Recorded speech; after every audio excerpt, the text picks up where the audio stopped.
The Fury of Firestorm number 17, written and art by Dan Jurgens. Last issue, Firestorm wrapped up a whole bunch of plot lines and then Teen Titans took notice of them. This issue picks up basically undoing all of those last plot lines because Dr. Magala took over Firestorm's body and broke a lot of stuff. And so he's using his transmutation powers to go fix it. So we open in South Dakota where Ronnie and Jason are like, okay, easy enough. We studied some pictures. We're just going to put Mount Rushmore back to the way it was because now it has the faces of a bunch of famous inventors and science people and Dr. Magala. So we've studied the pictures. It's just changing rock's shape. We can easily do it. And they focus, and Ronnie makes some jokes about oh yeah, I'm going to make it the Simpsons instead. And it's just no, don't do that, Ronnie. It's I'm just kidding. I'm going to change it to U2. I think Bono would look really good up front.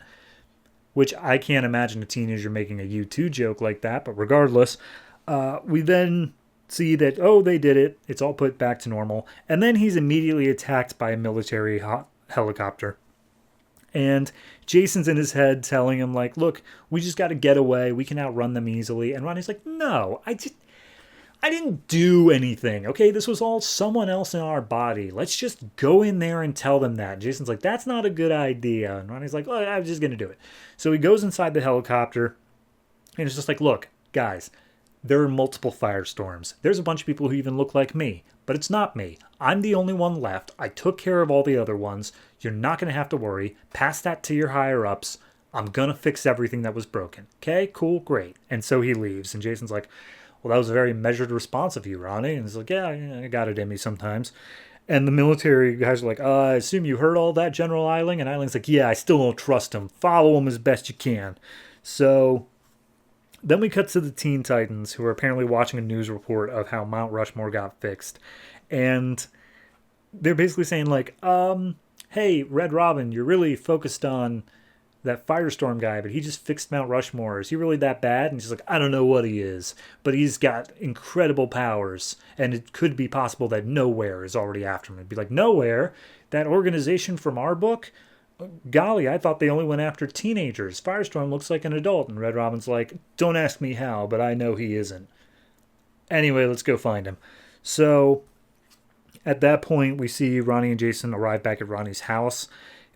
His mom is about to go out on a date with Jason's dad, and Jason's like, okay, that's not incredibly weird or anything like that. Have fun, Miss Raymond.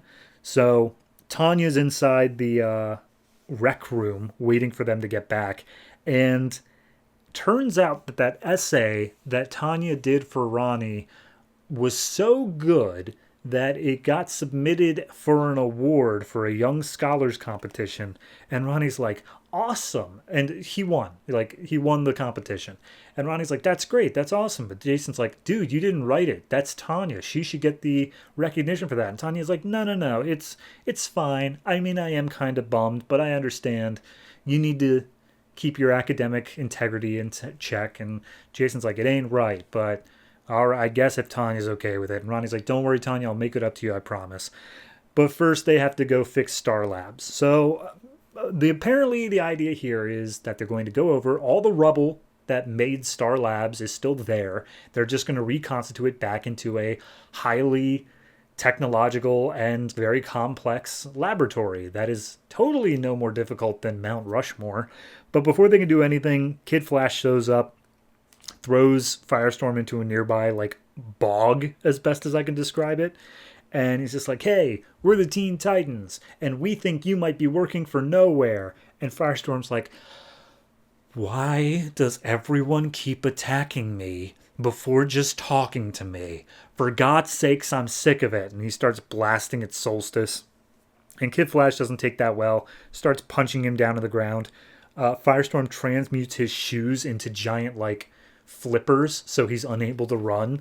And Robin's like, you have the power of transmutation. I figured, but I also have this. And he just throws a bomb at him.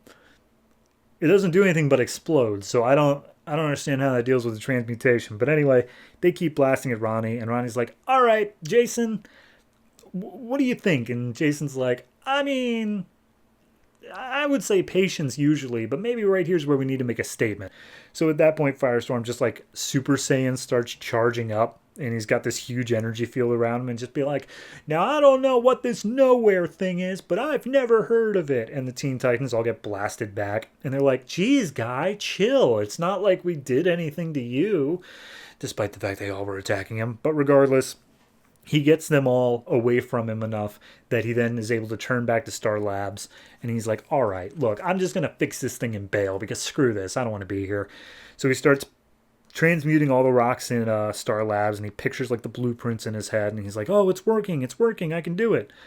And the Teen Titans look on and they're like, oh my god, can he do it? It seems too complicated. It's too complex. There's no way. And then Red Robin's like, I figured he'd be coming here next. He's trying to fix all the things that he broke before. He might just be a Teen Titan after all. But wouldn't you know it, he failed. He couldn't do it. And Ronnie's like, geez, all right, I gotta bail on this. It's too much. And Teen Titans walk up and they're like, hey, we're not here to punch you anymore. We can tell you're one of the good guys, and we trust you in that. Red Robin says that you're not from nowhere, so you're not from nowhere, and would you like to be a Teen Titan? And Firestorm's like, oh my god, no, thanks, but no, that is not for me, bye. And then he just leaves, and we see they split up, and Ronnie's like, hey, I gotta take care of something.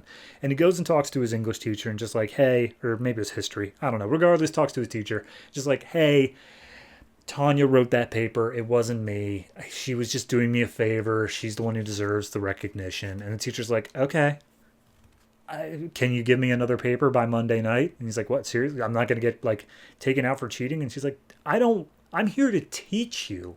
I'm not here to punish you. And it seems like you are genuinely upset about this. So yeah, just get me another paper by Monday and we'll consider it even. It's just like, oh, sweet. Yeah, cool. Awesome. So at that point, he runs home to tell his mom, and it's just like, Mom, you won't believe it. I'm not getting kicked off the football team. But as he comes into his house, everything is wrecked. There seems to be blood on the walls, and written in blood is, she's mine now, Firestorm. And Ronnie sheds a tiny little tear and says, Mom? So yeah. I mean, okay. By this point, I'm sure the cancellation would have already been announced. This is ending at issue 20. It seems like we're going into the final arc here. I'm interested to see what it would be. I do think this little Teen Titans distraction was, I don't want to say pointless, but it just felt without any teeth, It just felt like it was like, okay, maybe Firestorm would have been like more interested in joining, but clearly he wasn't going to actually join because that would have to be covered in the Teen Titans book. So with any sort of meta sense of going into it, that entire subplot just felt like stupid, especially even in the most literal sense, like, oh, he's fixed the Grand Canyon. Seems like he could be working for the bad guys. It's like, yeah, really, Red Robin? Thanks for that. So, did I say Grand Canyon? I meant Mount Rushmore. Anyway, I'm going to go ahead and say this one is it's like a 6, but it's like a high 6, not quite 6.5. But it's got issues. It's not quite doing anything at the moment, but it is at least setting up a future plot. It gave a little bit of character development, but it's just kind of average overall. It's like what I expect from this book. So, yeah, 6.